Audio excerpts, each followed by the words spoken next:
But the whole public interest journalism fund criticism, I don't know how much you've seen that arising, but they honestly believe that because we are funded by the public interest journalism fund, that somehow means that I must receive a script somewhere from a cabal and I read it out. I mean, it's so farcical that it should be laughable, except it's not, because they believe it. Can I quickly explain, I probably don't need to your audience, but can I quickly explain why that's so wrong?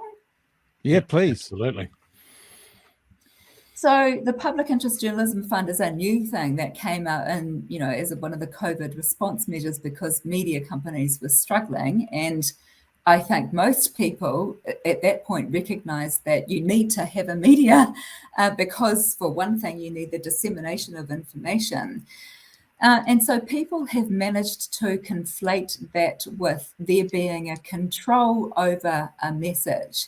And so in our situation at Stuff Circuit, the simple kind of way that I'd like to describe it or explain it is that we've always been funded by New Zealand On Air. Just because it's now got a different name under the Public Interest Journalism Fund doesn't mean that any of the process has changed. And can I describe that process to you? Because it goes like this.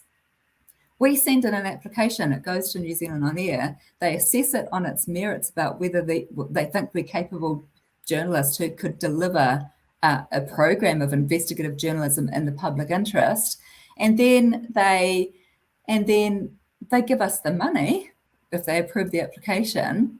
We take the money, we make a program. It's like literally that simple.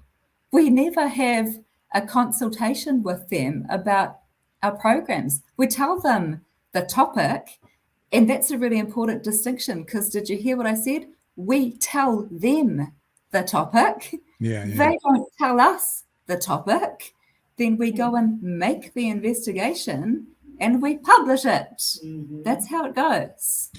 I'm infuriated, but not surprised, because the very calculated message has been to have these inciters, followers believe that we are the enemy, and they use that term so that they can disregard everything that we say and only believe and trust what they say. It's clever, and sadly, it's worked.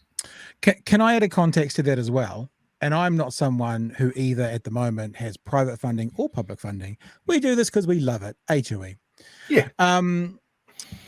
I've had this conversation with Mr. Plunket. I don't want to talk about him all night either for some reason, but he seems to be the chief person at the moment screaming about public funding. Now, as I pointed out to him, and I'll point it out again, the only reason any of us know his name is because of public funding. Fair Go and the host of Morning Report are his two highest profile jobs, both publicly funded. The only reason he's able to get $3 million from Business Mummy and Daddy is because of the profile he's got, thanks to public money. But now he seems to want to pull the ladder up and not allow other people to do their mahi in it as well. And if you were to say to me, Paula, which would you trust more? A secret behind door handshake with $3 million that does have strings attached, because I've explained that out when I talked to him about it, or a dialogue between a government agency and a group that then can be audited and checked and open in the public, which would I think is likely to be fairer? I know where I would put my money. So, take a lump sum of money from the government, make product with it. Take a lump sum of money from a business entity, make product with it. Why is this one okay, the business entity, and this one evil? It's a ludicrous conversation. Of course it is, but he's trying to be relevant, and he's trying to carve himself an audience, and he's trying to establish us as the bad guys in the narrative because he wants to make himself look like the good guy who's doing I think he still calls it journalism. I don't know how he can call it journalism because it's not.